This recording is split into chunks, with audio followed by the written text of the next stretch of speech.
Today we're going to be going over the dumbbell goblet squat. All you need for this exercise is a dumbbell. You're going to want to set your feet just outside hip width apart. This stance can vary a little bit for everybody, but what you want to make sure you're not doing is going super wide like this or having your feet too narrow like this.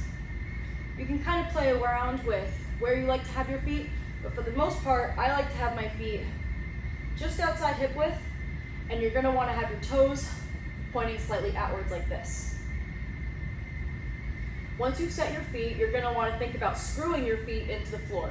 So just pretend like you're trying to open a jar of pickles or a jar of peanut butter with your feet. What this does is it creates tension in your hips, and that's going to make sure that your knees track properly while doing the exercise. So what you don't want to do is have your knees caving inwards like this when you go to squat. What you want is your feet to track just along the line of your pinky toes. That's going to look like this.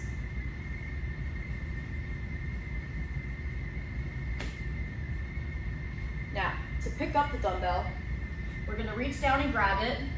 You want it to be between your feet for this, and we're going to do like a mini clean. So I'm going to go from having my fingers underneath the dumbbell to lifting it up, scooping it underneath my palms like this. So again, lift it, scoop, and now it's underneath my palms like this. Now, I want to make sure that I'm keeping my elbows in, because if they're flared, that's going to allow me to drop my chest forward a little bit when I do the squat, and that can put a little bit of pressure on my lower back, and we don't want that.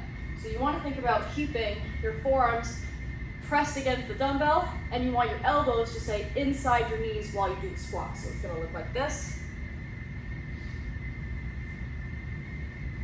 Just like that. You also want to think about maintaining a neutral spine. So, dumbbells in your hands.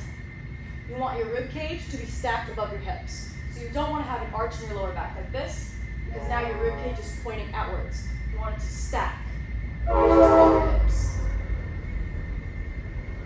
The train just passed by. Okay. And then you want to have your core engaged. So think about either someone punching you in the stomach, or you can make yourself cough. You want it to be solid. Now we're here. You also want to think about not punching your shoulders with the dumbbell in your hands, because that can put a lot of pressure on your upper back and your neck. You want to make sure your shoulders are down and back and in a good position like so. So that's going to look like this when you put it all together. Here.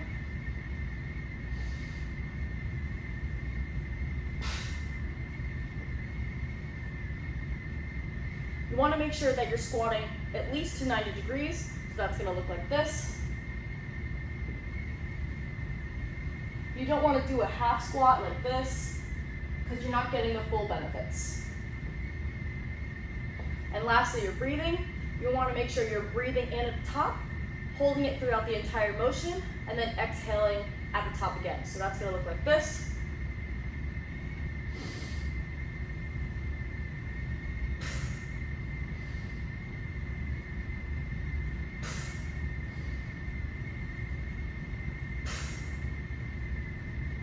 Last thing, you want to make sure your neck is not looking up at the ceiling like this or down like this. Think about looking where the wall meets the floor. So kind of like the edge of the wall. This allows your spine to maintain a neutral position throughout the entire range of motion. And that is a dumbbell goblet squat.